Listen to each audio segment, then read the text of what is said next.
Eu sou até um pouco, às vezes, duro com relação às lideranças revolucionárias e políticas que se sentem proprietárias do saber revolucionário e que desprezam completamente o saber, as dúvidas, os medos, os sonhos, as aspirações das massas populares.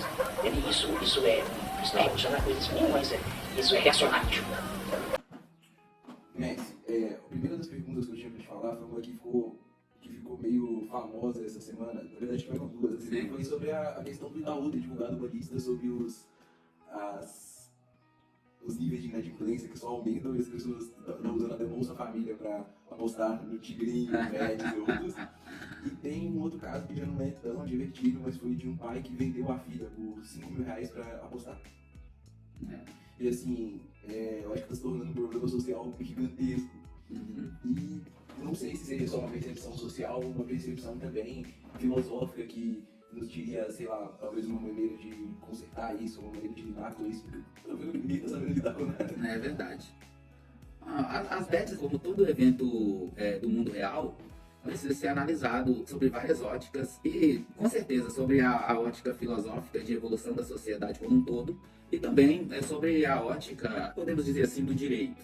Uma vez que todo evento do mundo real, ainda que ele não seja determinado, formalizado em lei, ele é gerador de direitos. As bets, nesse contexto, é um grande evento social atual que precisa de ser analisado sobre algumas óticas. A primeira ótica é sobre a evolução da sociedade como um todo e quais são os impactos dessas bets, né, dessas empresas que mexem com apostas, têm causado na sociedade como um todo. Esse é o primeiro ponto. Em uma segunda análise, a gente vai, então, trazer isso para aquilo que virou tradição e costume na sociedade. Uma vez que o ato primário de se criar as bets, hoje é repetido por milhares de pessoas em volta do mundo. E não só no mundo, mas como também no Brasil. Esse é o terceiro ponto. Então nós temos um costume que virou tradição. No caso aqui do nosso país, nós temos um costume que virou tradição na sociedade, cujo qual as leis ainda não acompanharam essa evolução. Porque, veja bem, as leis elas sempre vão andar em atraso da evolução da sociedade. Se a gente pensar mesmo naquela visão bem filosófica mesmo, assim, sabe? Lá da filosofia antiga, né? Do legislador solipsista que julga e que entende o direito, ou a figura do julgador como direito vivo, né? Então, o que a gente tem é que não há uma atualização do julgador, e quando eu falo julgador aqui, eu falo o Estado julgador, no que diz respeito às bets. Em decorrência disso, a gente tem, então, vários problemas sociais que são gerados nas pessoas que se endividam cada vez mais nas casas de apostas virtuais. Se nós temos um evento social que foi extremamente popularizado, nós temos também que várias pessoas, em decorrência desse evento social que acontece no mundo real, são impactadas por ela. Nós devemos, posteriormente tudo isso, fazer uma reflexão e começar a provocar a legislação para que se criem leis que regulamentem esse tipo de evento, que regulamente esse tipo de ação no mundo real. Esse é o segundo ponto. O terceiro ponto, a gente fala sobre inércia.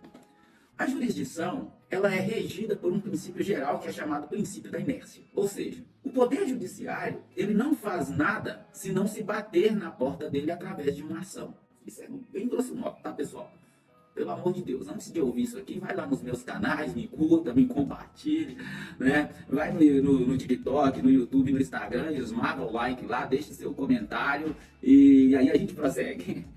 Veja bem, nós temos um princípio geral que rege a jurisdição, que é chamado princípio da inércia. De acordo com esse princípio, o judiciário só vai agir se for provocado por alguém. Exemplo, a menina tem um filho com o cara não quer dar o dinheiro para comprar comida para pôr na boca do menino, bem grosso modo. Ela vai lá no poder judiciário e fala, ó, tive filho com o José. O José é um cara muito bacana, bonitinho, beleza, nós até viramos o olhinho lá bonitinho, o jeito de fazer o menino, agora não quer dar comida para ele. Aí ela vai chegar lá, vai abrir uma ação de alimentos e aí o juiz vai determinar que o José então dê 30% do seu salário mensal como forma de alimentos para que aquela criança sobreviva e assim por diante. Antes da Mariazinha, que teve o filho com o José, ir lá, o judiciário não pode fazer nada. Para ele fazer, ele precisa de ser provocado. No caso das bets, é que as bets apareceram e não foi provocado o agente estatal para que legislasse sobre a existência delas. E agora nós temos um problema social gigantesco. Qual é o problema social em decorrência da existência das bets? Um punhado de pessoas, na maioria delas, pessoas sem condição financeira nenhuma, endividados. e os eventos inacreditáveis, né? Pessoas que fazem o uso de Bolsa Família para poder jogar. E depois vai ter que fazer o uso de Bolsa Família para pagar a dívida do jogo. Isso é inadmissível. Entendeu? Aí a gente já fala de duas falhas. A primeira falha é a falha do agente estatal em criar lei que regulamente a existência no mundo real de um fato. Um fato acontecido. Qual é esse fato? A criação das bets. Então primeiro a gente tem essa falha. Em uma segunda instância a gente tem uma outra falha. Uma falha de exercer o poder de polícia do Estado sobre a capacidade de fiscalização da pessoa que pegou o benefício social e gastou com jogo. Nós temos também outros eventos em relação às bets, sobre graves denúncias de desvios morais e lavagem de dinheiro. Olha, a gente está falando aqui, pessoal, de um problema gigantesco que precisa de ser analisado.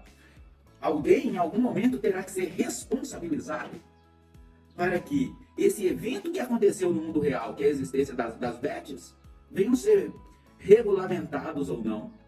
Se regulamentados, estipular a lei que rege sobre isso. Se regulamentados, taxar de impostos essas casas de aposta. Se não regulamentados, passarão a ser então um crime a prática, não só do jogo nas bets, mas também a prática de se abrir essas casas de apostas. Isso é um ponto importante.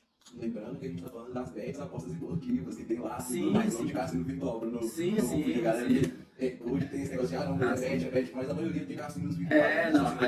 A gente está citando o setor das bets, a gente não está citando cassinos virtuais aqui, que esses são de outra natureza. Esses já são tem esses então são de outra natureza. Esse aí, como diz os meus professores na faculdade de Direito, o cara tem que comprar uma garrafa de pavalha, 3 quilos de sobre quilo, fritar e comer no fim de semana e discutir, porque esse aí não possui lastro nenhum. Não se sabe, de fato, como acontece esse evento no mundo real e que é praticamente invisível, que parece que pertence ao 13º nível, quase naquele, podemos dizer assim, naquele pensamento, né, do inferno de Dante mesmo, né, ao 13º nível infernal lá do livro A Divina Comédia.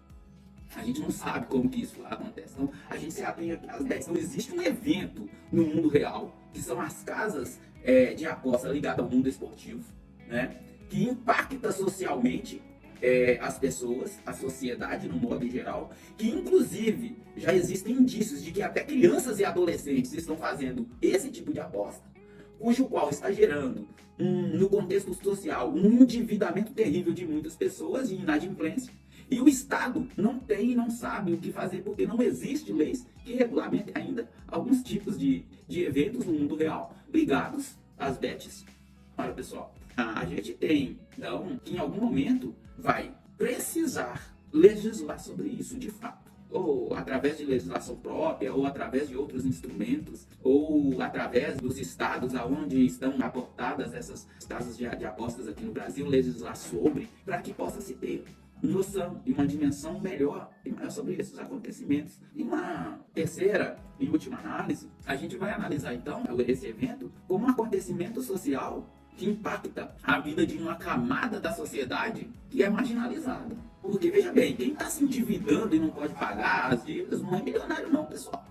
Os milionários não vai nem mexer com isso. O cara é milionário, só se ele for aquele cara viciado em jogo inveterado. Sabe aquele cara fumante inveterado que fuma 50 cigarros por dia? Eu não sei quantos, eu não fumo nem então assim. Não sei quantos cigarros vem uma carteira daquela, mas deve ser uns 10 ou 12, né? Vamos supor, se o cara fuma aí 5 mais cigarros por dia. Poxa, você tem que pensar sobre isso. Se o cara hiper descontrolado em fazer uma coisa e esse evento do mundo real atinge uma camada da sociedade que está gerando dívida e que está entrando em inadimplência porque não consegue pagar e já começou a usar recursos sociais para fazer esse pagamento, alguma coisa precisa ser feita.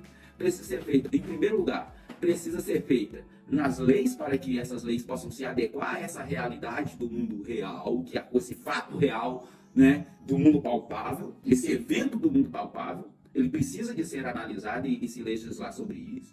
Em uma segunda instância, fazer estudos para que se descubra o porquê dessas pessoas estarem usando tais benefícios sociais para poder jogar, uma vez que existe introjetado na mente da sociedade atual, principalmente em nós, na nossa mentalidade ocidental, um desejo enorme por possuir coisas. E o primeiro desejo enorme de possuir coisas, a gente coloca o dinheiro. O dinheiro é uma coisa que a gente quer possuir a todo custo, a toda maneira. Mas seria o caso de continuar deixando essas pessoas contrair essas dívidas através de benefícios sociais ou pagá-las através do benefício social? Então, assim, as bets realmente é algo preocupante. Eu vejo como algo muito preocupante. Vejo como algo que precisa de ser analisado urgentemente pelos entes estatais, né, pelo Estado julgador e pelo Estado com poder de polícia para poder fiscalizar. Para que não vai sanar tudo, obviamente. Mas pelo menos abaixar os níveis, não é verdade? Exatamente. Eu ia citar uma ocorrência, que essa ocorrência do dia 10 foi até uma situação muito específica, que todas as outras bets que não estavam registradas seriam cortadas no dia 10, mas por algum motivo as que são registradas no Rio de Janeiro não. Então a lei vale para o país inteiro, menos para o Rio de Janeiro. Então a gente já sabe que é uma lei que foi passada assim, suprir qualquer coisa e não realmente resolver nada. Falando sobre isso, Domi, a gente percebe, assim como acontecem as coisas aqui no Brasil, um dos poucos países do mundo que tem lei que pega e lei que não pega, né? Eu nunca vi isso na minha vida, isso é inimaginável em outros cantos do mundo, mas existe uma lei que pega e outra que não pega, uma lei que é cumprida e outra que não é cumprida.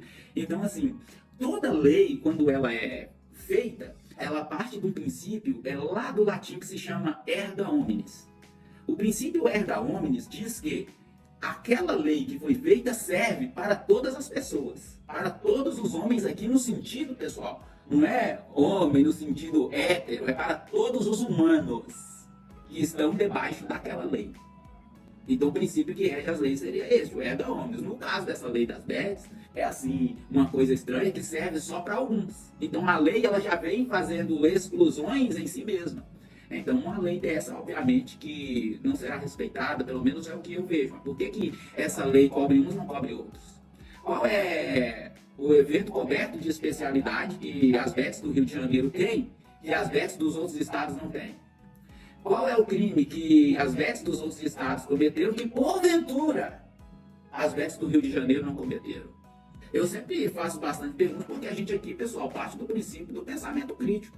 A gente aqui não quer só pensar para você, a gente quer que você pense também, tome decisões aí no seu dia a dia. Ora, é como se o prefeito da sua cidade, vamos reduzir isso ao máximo. Vamos reduzir ao prefeito da sua cidade, onde você tem mais participatividade. Ao vereador do seu bairro, vamos reduzir assim. Prefeito da sua cidade chega lá na Câmara dos Vereadores e fala assim, olha, eu preciso de fazer uma mudança lá na lei orgânica do nosso município e nós temos aqui 4 regionais. A regional A, a regional B, a regional C e a regional D. Só que tem uma coisa, a regional C não vai ser impactada por essa lei não. Vai ser impactada, vai ser só a regional A, a B e a D. Ô, meu filho. Aí o vereador da regional C vai falar assim, se for uma lei para beneficiar, ele vai falar assim, uai, mas por que a minha regional, uai bem mineiro, já percebeu, né? Sou mineiro mesmo, né? Uai, só, por que a regional C não vai ser beneficiada? Se for para tirar benefício, aí a regional A, a regional C e a regional D vai falar assim, mas por que vai beneficiar só a C e não vai nos beneficiar? Porque no caso eu vejo essa lei como um benefício às bets de um estado comum. Até a buzina aqui, coisa assim. Então a gente precisa entender isso. Olha, não se faz uma lei excluindo beneficamente um e incluindo maleficamente outros. Não se faz uma lei incluindo beneficamente a um e excluindo beneficamente a outros. Não se pode fazer isso. Então eu vejo com muitas reservas, acho que o nosso estado evolutivo enquanto estado democrático de direito aqui no Brasil é um terror. Inclusive, isso gera insegurança e não só isso, a gente começa a ver as pessoas que fazem essas leis com os olhos de desconfiança. A gente, né, pode até fazer um retorno, né, à ideia kantiana, mas qual é o benefício de quem fez essa lei de excluir uns e incluir outros? De beneficiar uns e não? Qual é o fim? Já que eu tenho um meio principal, qual é o fim? Acho que deve-se pensar todas essas coisas e deve-se medir na balança. Depois disso, questionar. Eu acho que essa ideia de homem cordial construída no nosso país lá na década de 30 por Sérgio Buarque de Holanda, ela precisa de ser revista. Porque essa ideia de cordialidade nos levou a não lutar mais por coisas importantes no nosso país. Nós vivemos um país, um mundo de absurdo, onde as pessoas acham mais importante ter um asfalto na porta da casa dele do que ter um hospital de qualidade que atenda a ele e seus parentes. Aliás, eu posso sair da minha casa e pisar no asfalto, mas a minha mãe pode ir para o hospital e morrer lá porque lá não tem um remédio. Lá não tem um médico. No caso das bets é a mesma coisa. Nós vamos fazer uma lei que vai beneficiar uns e vai excluir outros, ou que vai excluir uns e beneficiar outros e tá tudo bem. Só que não. Já parou para refletir sobre isso? Já parou para pensar que isso é muito ruim para a nossa sociedade em geral? Mais uma vez, eu termino com a pergunta. No caso das bets, se você é jogador ou não, se você é uma pessoa envolvida ou não com esse tipo de aposta, e se a situação, no que diz respeito a esse tipo de aposta, se tornar um crime no nosso país, ou não, se for regulamentado, qual é o seu pensamento?